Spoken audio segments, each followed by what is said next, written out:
My wife and daughter abandoned me during my illness. Years later, they returned to claim my house, but let me start with the beginning. Firstly, I was diagnosed with late-stage Hodgkin's lymphoma, which came as a shock. I had always been active, ate well, and diligently kept up with my yearly checkups at the doctor's office. The oncologist informed me that the exact causes of cancer were still uncertain, but there was a small chance of survival with rigorous chemotherapy. I was determined to fight for my life after receiving my diagnosis. I sat down with my wife of 15 years, Janet, and our teenage daughter Layla to break the news to them. They were devastated, understandably, but I reassured them that I would do my utmost to combat the disease. However, I couldn't help but worry about how this would affect our family dynamics. The doctor had warned me that the chemotherapy would be debilitating, and he mentioned that many marriages don't survive such treatments. Later that night, I expressed my concerns to my wife, who assured me that she would stand by me through sickness and do everything in her power to support me. We were financially stable thanks to my good insurance, sizable savings, and a trust fund from my late grandfather. Our house was fully paid off, and I had set aside money for Layla's college education in case anything happened to me. A week later, I started chemotherapy, and it was incredibly taxing. I returned home feeling utterly drained, as if I had been hit by a freight train. I could barely manage to feed myself, let alone perform basic tasks like bathing or walking. My wife and daughter stepped up to help me take care of meals. Housework driving me to chemo appointments and ensuring my prescriptions were filled. I tried not to burden them too much and did what I could when I had the energy. This went on for 2 grueling months. However, I began to notice signs of agitation from my wife and daughter. There was a growing reluctance whenever I asked for their assistance. Even my daughter stopped responding when I requested something as simple as a glass of water or help getting some fresh air. Things reached a breaking point. When I had an early chemo appointment one day, I realized I was running late and my wife had not yet come down from our room. I called up to check on her and she wearily suggested I take an Uber to the hospital because she was tired. I was shocked by her response, but not knowing what else to do, I called for an Uber and also contacted the hospital to request assistance as my wife wouldn't be there to support me. Fortunately, my Uber driver was incredibly kind and ensured I safely reached the hospital. She even offered to drive me back home after my treatment. I was grateful, but it was disheartening to rely on the kindness of strangers. When I returned home that day, the situation had taken a troubling turn. After a few hours of rest, I mustered the courage to confront my wife and daughter about their recent behavior. I had noticed a distinct chill in their demeanor lately, and it was becoming increasingly difficult to ignore. I asked them if they felt like I had become a burden on them. My wife, with a heavy sigh, admitted that they were feeling overwhelmed. My daughter was timid, saying she hadn't expected me to be so needy and demanding during my illness. I decided it was time to discuss possible solutions. I suggested the idea of hiring a nurse who could come in a few days a week to assist me with daily tasks and take me to my chemotherapy sessions to make things easier. I ordered a wheelchair, anticipating that there would be days when I'd be too weak to walk or even talk to my relief. They agreed to this proposal.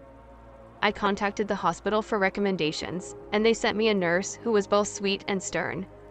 She made sure I never missed a chemo appointment, ensured I received my medication on time, and even crafted a comprehensive care plan that included healthy meals.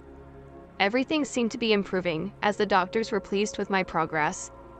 However, despite my efforts to ease their burden, my wife and daughter still didn't seem content, and my wife in particular began feeling as though the nurse was replacing her. I suggested that if she was willing to take on the responsibilities of taking me to chemo, filling prescriptions, and ensuring I ate and took my medication on time, we could part ways with the nurse. The only reason I had a nurse was that I had become too much for my wife to handle, and she reluctantly agreed to this compromise. She asked if we could find a male nurse instead, but I explained that there were none on the hospital's recommended list.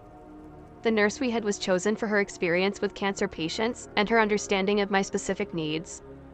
She was meticulously attentive and highly respectful toward both my wife and daughter. I made it clear that the only way the nurse would be replaced was if my wife and daughter were willing to shoulder her responsibilities. My wife was not pleased with this proposal and retorted that I should do more for myself instead of making everyone else's problem. I tried to reason with her, explaining that there were days when I could barely lift my head, let alone stand up. The chemotherapy had taken a severe toll on my body. In a fit of rage, she stormed upstairs and began slamming doors. I chose to ignore her tantrum, realizing that her negativity would only hinder my recovery. My main focus remained on my health and well-being. Later that night, I received a call from my mother-in-law, who lived 2 states away. She expressed her displeasure about me bringing another woman into her daughter's house. Technically, the house was in my name as I had owned it before our marriage, but I decided to take the high road. I politely explained that I needed help, and the level of assistance I required exceeded what her daughter was willing to provide, so I had to bring in a nurse to ease the burden on my family. I emphasized that the nurse's presence would only be temporary, lasting for the duration of my remaining month of chemotherapy, provided the cancer didn't persist or worsen. She didn't seem entirely convinced, but eventually left me alone, which was all I wanted for about a week. After that conversation, things seemed relatively normal. My treatment continued to progress smoothly, but on one fateful day after returning from a chemotherapy session, I was greeted by a moving truck parked in front of my house. My wife and daughter had packed up all their belongings and informed me that they were going to stay at their mother's place. I was deeply hurt and upset, but exhaustion held me back from expressing my feelings properly. The timing of my wife's departure right after my chemo sessions, when she knew I'd be utterly spent and unable to communicate effectively, felt cruel. In search of some clarity, I turned to my daughter and asked if this was what she truly wanted. After all, she was old enough to make her own decisions. Her response, it hit me hard. She said she would rather live with her mother because she found it too difficult to live with me. It was a painful moment watching them leave with tears welling up in my eyes. It was precisely what I had feared when my chemotherapy journey began, feeling unwanted and abandoned. In the midst of my emotional turmoil, my brother stepped in with the solution. He noticed the nurse spending some extra time with me that day and inquired if I had any family members nearby who could provide support. My brother lived 3 hours away and had 2 young children of his own, but he generously offered to take time off from work to stay with me until I could find a more permanent arrangement. When he arrived, he was furious about what my wife had done, referring to her as selfish and ungrateful. He pointed out that she had never had to work since our marriage, and I had always ensured she lacked nothing. My brother's time off from work was limited to a week, but he had another suggestion in mind. His wife's sister Kara was going through a painful divorce and needed a safe place to stay temporarily. Her soon-to-be ex-husband had been the breadwinner, leaving her with limited financial resources. Kara was also studying radiology at a nearby university on a scholarship. My home was conveniently closer to the university campus, making it an ideal solution. I would have someone in the house in case of emergencies, and she would have a haven away from her tumultuous soon-to-be ex-husband. I agreed to the arrangement, assuring my brother that Kara wouldn't have to pay rent since she'd already been putting up with me. She could choose whichever bedroom she preferred. I didn't mind that my wife and daughter had taken almost everything, leaving only the bed and a few dresses. My brother stayed the rest of the week, and when Kara arrived on his last day, he helped her move in, and she expressed her gratitude for letting her stay with me. Kara promised to be considerate, clean up after herself, and assist where needed. She was a genuinely kind-hearted person. I explained to her that she wouldn't have to do too much since my nurse would now be coming in 7 days a week instead of the previous 4. I bid farewell to my brother and helped Kara settle in as best as I could. In the weeks that followed, things went relatively smoothly. I missed my wife and daughter, but it appeared that I was the only one feeling that way because they didn't even bother to call or check up on me. Kara's presence proved to be a tremendous help. She took care of grocery shopping, handled most of the cleaning, and even assisted with meal preparation throughout this time. She never uttered a single complaint. About a month and a half after my wife's departure, I received the news that I was cancer-free, a momentous occasion celebrated by ringing the bell at the hospital. My nurse asked me what I wanted to do next now that I was essentially cured. My immediate decision was to file for a unilateral divorce, freeing myself from a marriage that had proven to be unsupportive during my challenging journey. With the divorce proceedings in motion, my focus shifted toward the next crucial step, recovering from cancer. It was a journey in itself. Slowly but surely, I began to regain my strength.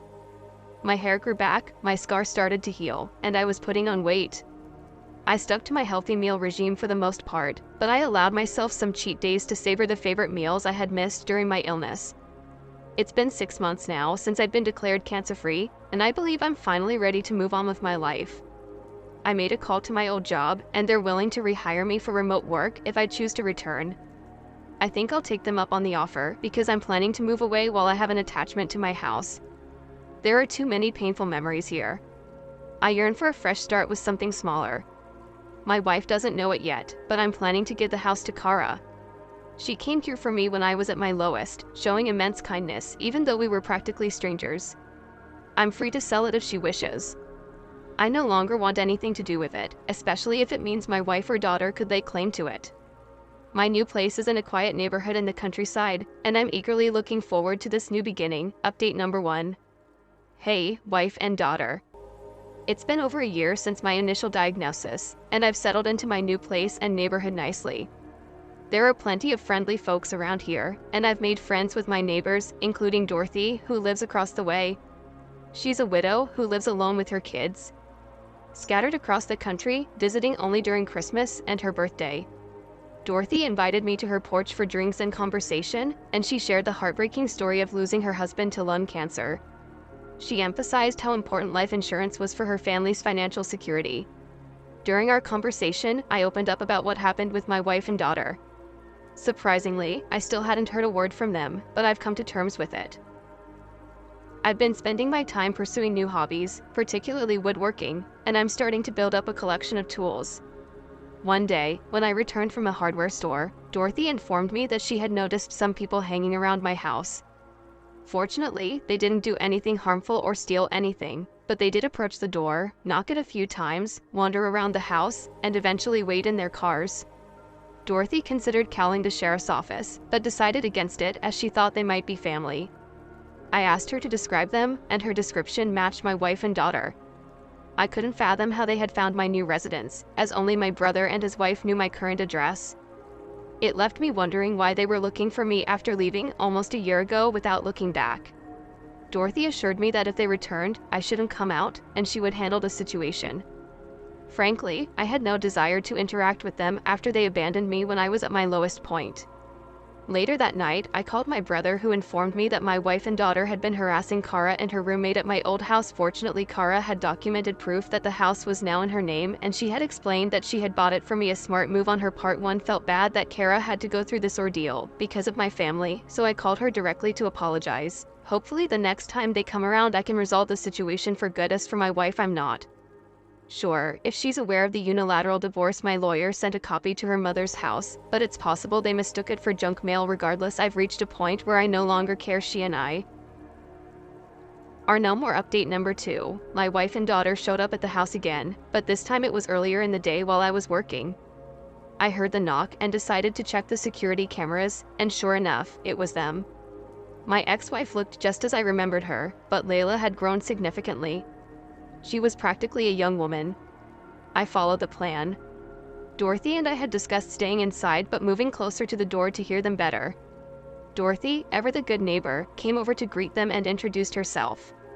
My wife asked if she knew a man named Richard who used to live there. Dorothy sounded just as baffled as I was and questioned her use of the term. My wife explained that her husband, not an ex-husband, had lived in this house before his recent untimely death following an extended hospital stay. My jaw hit the floor at this revelation because, to my knowledge, there was no record of my death anywhere, especially not at the hospital where I underwent treatment. My wife went on to claim that they were the next of kin, implying that the home was rightfully theirs.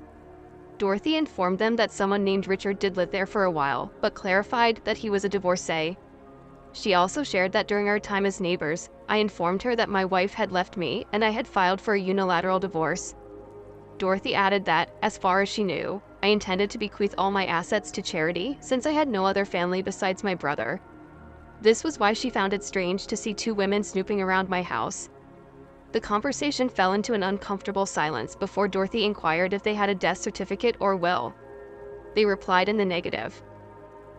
Dorothy explained that once they had those documents they could take them to the county's record office. If they were indeed the rightful owners of the property, they could then get the deed in their name. My wife did not take kindly to this suggestion. She asked Dorothy who she thought she was and started screaming, asserting that Dorothy had no authority to interfere in her affairs. She also accused Dorothy of being nosy and demanded that she mind her own business. I felt a deep sense of embarrassment. The people in this neighborhood had been nothing but kind to me, and here my ex-wife was making a scene and disturbing their peace. Part of me wanted to go out there and give her a piece of my mind, but I chose to stick with our plan. Dorothy, bless her heart, apologized to them and explained that she was merely trying to be helpful.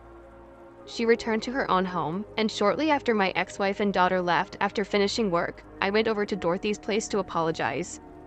She brushed it off, mentioning that while she found my wife's behavior repulsive, she also found the outburst somewhat amusing.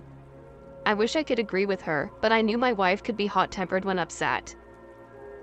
If she ever returns, I am determined to confront her and ask her to leave me in peace.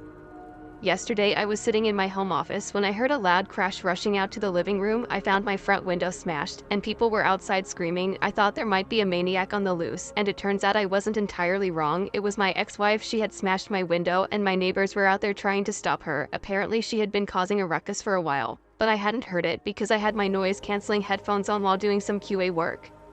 Frankly, I wouldn't have heard her even if I hadn't paused the mic for a break. When I got outside, two of my elderly neighbors were doing their best to restrain my ex from causing more damage. Both she and Layla were holding bats, and they had already broken a few of my potted plants. I grabbed her by the arm and asked if she had lost her damn marbles. Needless to say, she was shocked to see me, or rather shocked to see me alive. I told both her and my daughter to get off my property before I called the cops. Unbeknownst to me, my neighbors had already placed the call. She seemed hurt by my words and asked why I hadn't contacted her after I got better. She insisted that she and Layla would have come back. I told her that when we got married, we made vows to stand by each other in sickness and health, and she broke those vows. I wanted nothing to do with her anymore. She's no longer my wife. I sent the divorce papers months ago. I asked her again to leave, then she asked about our daughter and mentioned that she's going to college next year, and she can't afford the tuition on her own. I replied, your daughter was fine with abandoning me too, and I'm ready to give up all my parental rights to you. You should have thought of that before you abandoned me. I don't want anything to do with either of you. After hearing that, she went from upset to angry, calling me selfish and heartless, which I found rather amusing. Given the circumstances, he's the last person who should be calling anyone selfish. I screamed back, called her an entitled jerk, and made it clear that I'd ensure she never got a dime from me again. Then she swung at me with a bat. Just as the cops showed up, they immediately arrested both her and my daughter.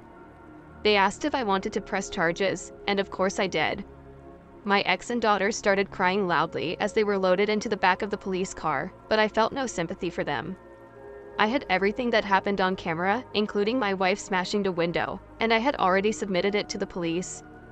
After work, I ordered a new window and cleaned up the glass.